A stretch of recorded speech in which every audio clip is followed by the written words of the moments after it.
السلام علیکم every one and good morning. یہاں پہ میں گرم پانی میں لیمو ڈال کے پی رہی تھی اور اس کے بعد جی سب نے ناشتہ کر لیا ہوا تھا، صرف میرا ناشتہ رہ گیا ہوا تھا. اور میں نے اپنے لیے ایز یوزول، کیونکہ میں ہمیشہ ہی ناشتے میں آملیٹ کھاتی ہوں، اور میں نے اپنا ناشتہ فنش کیا اور ساتھ ہی میں نے کھانا بننے کے لیے رکھ دیا، کیونکہ ماموں جلدی صبح ناشتہ کر لیتے ہیں 7 بجے، تو انہوں نے 11-12 بجے تک انہوں نے کھانا کھانا ہوتا ہے، اور مجھے ناشتہ فنش کرتے کرتے اپنا 10 بج گئے ہوئے تھے، کیونکہ 9 بجے دوسرا ناشتہ بنتا ہے اور اس کو فنش کرتے کرتے 10 بج جاتے ہیں. میرے ہسبینڈ، آنٹی اور میں، ہم تینوں نے کرنا ہوتا ہے. اور یہاں پہ بن رہا تھا آلو قیمہ. قیمے کو میں نے پریشر دے دیا ہوا تھا، پیاز اور سارے کھڑے مسالے ڈال کے اور ٹماٹر ڈال کے. تو یہاں پہ میں نے لہسن ادرک کے پیسٹ کو 1.5 چمچ لیا میں نے لہسن ادرک کا پیسٹ، اس کو آئل میں ڈال کے، کیونکہ میں آئل بہت کم یوز کرتی ہوں، 2 چمچ آئل ہوگا، اور اس میں نے ½ ٹی اسپون زیرے کا ڈال دیا. اور پھر میں نے جی اس میں قیمہ ڈال دیا. قیمے کے اندر تھوڑی سی یخنی تھی، لیکن میں نے ایز اٹ از ڈال دی، کیونکہ وہ ایسی نہیں تھی کہ میں اس کو سیپریٹ رکھتی اور بعد میں ڈالتی. تو میں نے قیمے یخنی سمیت قیمہ ڈال دیا اس میں.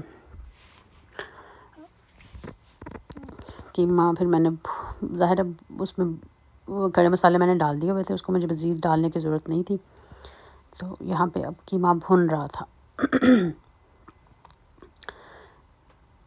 بچے اپنا اپنا کام کر رہے تھے، ساتھ میں ناشتہ اب بچے، چونکہ پہلے میرے بچے صبح دودھ پیتے ہیں، ہلکی تھوڑی سی چاکلیٹ میں ڈال دیتی ہوں تو وہ آرام سے پی لیتے ہیں، اور اس کے بعد پھر وہ لوگ ایک ایک بریڈ کا سلائس کھا لیتے ہیں.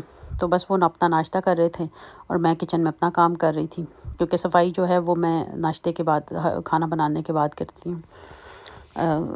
اس لیے مجھے یہ ہوتا ہے کہ بس ناشتہ فنش کرتے ساتھ ہی میں نا جلدی سے کھانے کی طرف ہو جاؤں. تو یہاں پہ قیمہ بھن رہا تھا، ساتھ میں چونکہ مجھے دوسرے ہاتھ پہ میں آلو کاٹ رہی تھی قیمے کے لیے، تو آلو کٹ رہے تھے.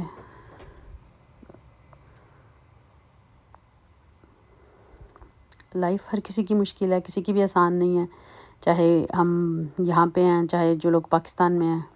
ہر کسی کی لائف بہت مشکل ہے. پاکستان میں یہ ہے تھوڑی ہیلپ مل جاتی ہے آپ کو، صفائی کے لیے کوئی نہ کوئی مل جاتا ہے آپ کو، کپڑے دھونے کے لیے کوئی نہ کوئی مل جاتا ہے. ہر کپڑے دھونا تو یہاں پہ مشکل کام نہیں ہے. اب تو خیر پاکستان میں بھی بہت سارے لوگوں کے گھر آٹومیٹک مشین ہے. تو بلکہ جب ہم تھے پاکستان میں تو ہمارے گھر میں بھی ابو نے لگائی تھی، لیکن وہ چونکہ اتنا اچھا اس کا رزلٹ نہیں تھا، شاید وہ صحیح طرح ایڈجسٹ نہیں ہو سکی تھی. تو خیر یہاں پہ قیمہ بھن چکا ہوا تھا اور میں نے آلو ڈال دیے تھے اس میں، کیونکہ دیکھیں آپ، میں آئل بہت کم یوز کرتی ہوں. ہاں یہ ہوتا ہے کہ کھانا بن جاتا ہے جب، تو میں بعد میں 2 چمچ آلیو آئل ڈال دیتی ہوں تاکہ کھانے کی شکل اچھی نکل آئے. اور یہاں پہ باجی آئی ہوئی تھیں، میری نند ہیں بڑی، تو وہ سموسے بنا رہی تھیں، کیونکہ وہ ان کو بہت اچھے سموسے بناتی ہیں. مجھے خیر اتنے اچھے نہیں بنانے آتے، نہ ہی میں نے ایک دو دفعہ ٹرائی کیا، لیکن اتنے اچھے نہیں بنتے میرے سے، مجھے تو خیر اس طرح نہیں بنانے آتے.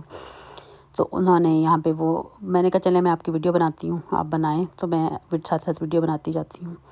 یہاں پہ سارے اسپائسز رکھے انہوں نے، اور ایک طرف آٹا گوندھ لیا ہوا تھا.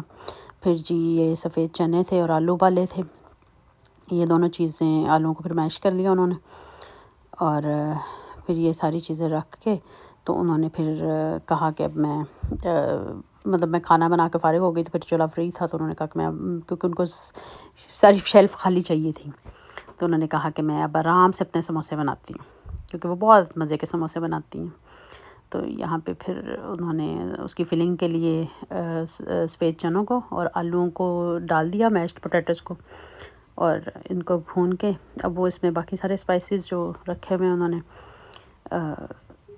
نمک، کالی مرچ، سبز دھنیا، سبز مرچ، ہلدی، تھوڑی سی سرخ مرچ، سب کچھ ڈال دیا. پھر جی وہ یہ کرتی ہیں کہ وہ آٹے کی پہلے ہلکا ہلکا سا روٹیاں بنا کے ان کو سیک لیتی ہیں، ہلکا ہلکا سا سیک لیتی ہیں. پھر ان کے سموسے وہ کہتی ہیں کہ کیونکہ اس سے آپ کی جو آٹے کی جو بیس ہے اس کو بھی مطلب اس کو سیو بھی کر سکتے ہیں آپ. تو وہ پھر میرے لیے رکھ گئی تھی کچھ فریزر میں، اور باقی پھر انہوں نے یہ دیکھیں کتنی اچھی باریک باریک سی روٹیاں بن گئی اس کی سموسوں کے لیے. اس کو کٹ کر کے تو اور یہ جی سموسے ریڈی ہو گئے. پھر میں نے اس میں سے، شام کی چائے کا ٹائم تھا، تو میں نے پھر آنٹی کی چائے نکالی، باقی سب کی بھی ظاہر بن گئی ہوئی تھی، کہ پھر میں نے آنٹی کی چائے نکالی، ساتھ سموسہ رکھا اور پھر میں ان کو دے کے آئی کہ یہ لیں بھئی اپنی چائے اور سموسہ لے لیں۔ شام کو میرا بیٹا تنگ کر رہا تھا چھوٹا کہ میں تنگ آ گیا ہوں گھر پہ رہ کے، اور وہ اتنا ٹی وی بھی دیکھتا ہے لیکن بہت زیادہ نہیں، اس کو یہ ہوتا ہے کہ مجھے بس باہر لے جاؤ۔ پھر میں اس کو باہر لے کے گئی، باہر وہ کھیلنے لگ پڑا، بہت خوش ہوا کہ مجھے لے آئی ہیں ماما باہر۔ تو بس شام کو ہم ڈرامہ دیکھتے ہیں میں اور آنٹی اور بچے تھوڑی دیر، تب جب بچے رات کو شام کو قاری صاحب سے پڑھ رہے ہوتے ہیں سپارہ، تو یہاں پہ آنٹی نے یہ کافی دنوں سے شروع کیا ہوا تھا ٹرے کور نا، تو یہ مجھے بڑا اچھا لگا، تو میں نے کہا آنٹی لائے میں اس کی ویڈیو بناتی ہوں، یہ جو آپ نے اتنا اچھا اتنا کلرفل سا فنکی سا لگ رہا تھا، تو مجھے بہت اچھا لگا۔ تو دوسری طرف آنٹی نے اس کو ختم کر کے، کیونکہ وہ بور ہوتی ہیں پھر ایسے، تو ساری زندگی انہوں نے اتنا کام کیا ہے کہ وہ جب فری ہوتی ہیں تو ان کو بیٹھنا بہت مشکل لگتا ہے، یا تو وہ خبریں سن لیتی ہیں، دو ہی شوق ہیں ان کے، خبریں اور ڈرامہ، یا پھر یہ کروشیا، پھر وہ کروشیا سے بیٹھ کے کچھ نہ کچھ بناتی رہتی ہیں کہ بھئی میں بور ہو رہی ہوں بہت زیادہ، تو یہ میں نہیں کر سکتی کہ میں بیٹھ کے بور ہوں۔